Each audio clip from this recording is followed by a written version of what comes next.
Hello everyone, welcome to Let's Learn. Today we are going to start with the week 5 and in this session we are going to discuss about auxiliaries and models and also about two model auxiliaries which are can and could. So let's begin with the session. What exactly are auxiliaries? They are also called helping verbs and they assist the main verb in forming different tenses, voice and mood. They do not have their own meaning. They add functional or grammatical content in addition to the information which is expressed through the main verb. So if you see primary auxiliary verbs, be forms, have forms and do forms. These are used to form different tenses and voices as we have seen earlier. And this is the list of all primary auxiliaries and modal auxiliaries.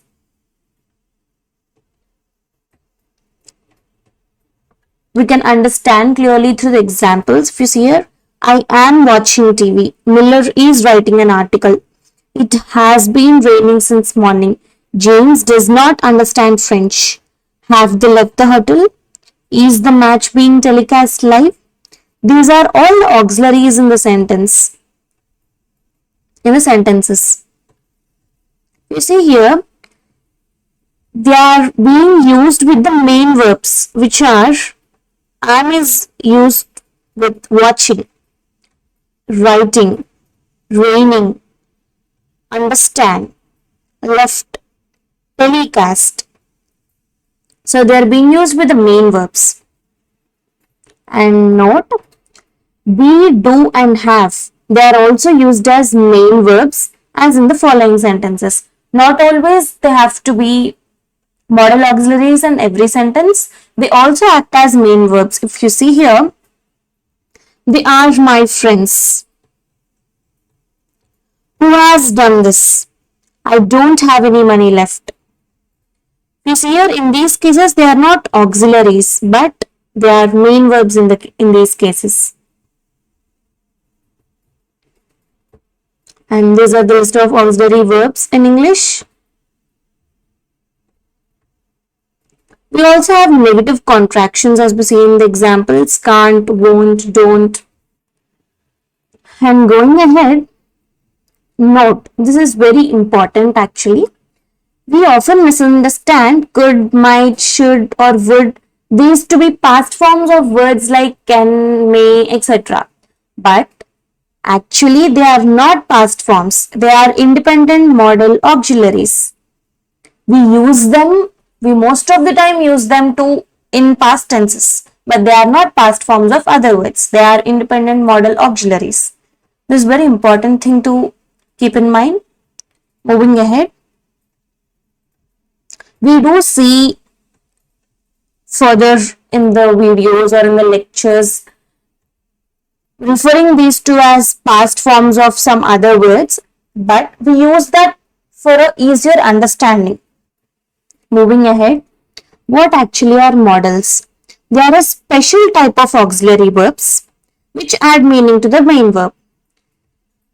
And the differentiation here is they do not change their form. They are always followed by the base form of the verb and they do not change the form, like they do not change their tense or they don't have these endings with ing or s or es. They express possibility, necessity, permission, ability or obligation. If we see the common modal verbs and their uses, can or could. We use them for ability, possibility and permission. She can swim well. It could rain later. May or might. You may leave early. This might take a while. Must. We use that for strong necessity or obligation. You must wear a seat belt. Shall or should. We use them for future intention, advice or expectation. Will or would. For future certainty. She will call you tomorrow. If I were rich, I would travel the world. Ought to. Modal obligation or recommendation.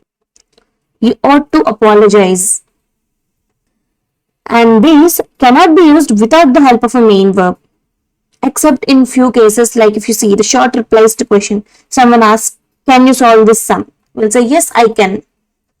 Except in such cases and also in question tags, These cannot be used without the help of a main verb. And another important point is these modal auxiliaries do not indicate any tense. They do not have a participle or an infinitive. They do not take S or ES in the end. As we say, they do not change the form. And here are the key differences between auxiliaries and modals. For a quick revision, you can refer this. Going ahead. Okay.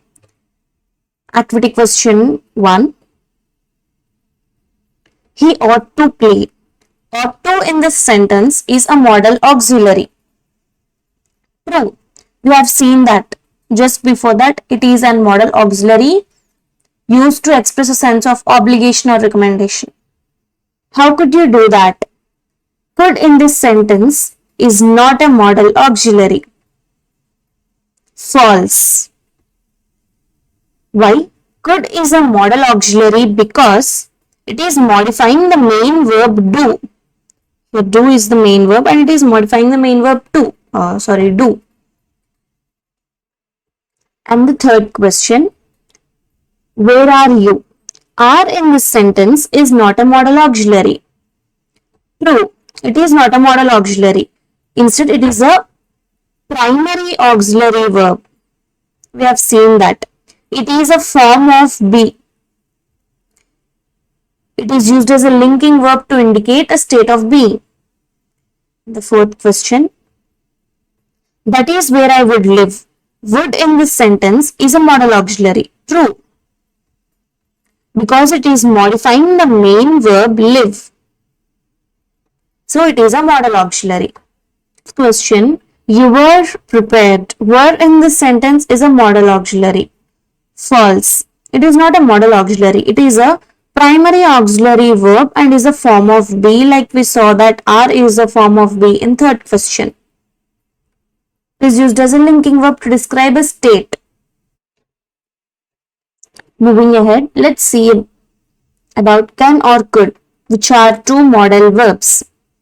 They have the same meaning, but the differences are between present, past, informal, formal, strong and weak. Once again, I am letting you know, could is used to express most of the things that happened in the past, but it is not a past form of can. Moving ahead, we know that they are used to express modalities, and the first one being ability. Can is used to express ability or capability present. George can drive a car. She can solve this problem. Can you repair minor electric faults? Could is the past form of can sometimes. I already told you. If you see the example, I could lift a load of 50 kilograms when I was young. It actually means that he had this ability in the past, but he doesn't have it now. So we use this could. I could play tennis when I was in school. It's about the ability in the past. So I have given it. It is not always the past. We also use it for possible actions of now or in the future to make suggestions too. We'll see that further. And the second modality being possibility. Can expresses strong possibility, saying that it can happen anytime. You can fall sick if you get drenched in rain. Living in New York can cost a fortune. We use can when we say that has the strongest possibility to happen. Whereas could, it expresses weaker possibility. We use could when the chance of something happening is low or unlikely. If you see, the bus could be late. If you don't study, then you could fail the exam. You see, we are using could for present and future things too. He could have been successful in his career if he had listened to his boss. Just remember about the strong and weaker possibilities. And the next modality being asking for permission. We use both to ask a permission, but can is used in informal conversations or direct conversations, whereas could is more polite and is used in formal conversations than can. Mom, can I go out with my friends? Can we sit here? It's direct and informal. Whereas could I leave early today? Could you tell me the time? When you have to have a conversation politely or in a formal manner with your boss, with your teacher, principal, or some higher authority, you should prefer using could than can. And another use of these is to make polite expressions. We use could to make suggestions. We could try Thai food this time. We could ask the teacher to postpone the exam. Whenever you make suggestions, you should always use could. And to make request, we can use both can and could. But as we discussed earlier, if you want to be more polite, then you should always choose could. Can you pass me the salt, please? Could you pass me the salt, please? Both of them are right. It depends on what kind of conversation you want to have, formal or informal. It depends on that. Making offers. We use both can and could for this. Can I get you something to drink? Could I help you with that, madam? And coming to could, it is also used in hypothetical situations, like when you imagine something, imaginary situations or unreal situations. If I had more time, I could learn another language. He could have been a great musician if he had practiced more. These are not happening which happened or which are going to happen. We are just imagining them. In such imaginary and hypothetical situations, you should always choose could. And here I have given you the key differences of them in a table for quick revision. You can go through this. Coming to activity question. First one. Paxton blank swim when he was in school. They are asking, what is the perfect auxiliary to fit in here? If you observe the sentence refers to when Paxton was in school. Means, so since we are talking about his ability in the past, we should use could. Paxton could swim when he was in school. It is about the past ability. Second question, you blank fall sick if you play in the pool for very long. Obviously, it's very easy because it is a real possibility. Because if you stay longer time in the pool, you will get sick. So we use can in such cases. The third one, Ben blank win debates even today. It is can. It's talking about that it is happening even today. Present thing. So Ben can win debates even today.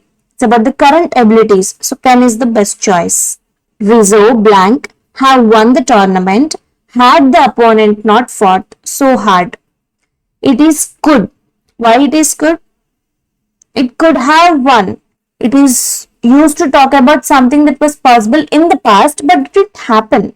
This is what we discussed, that hypothetical situations or imaginary situations. So could.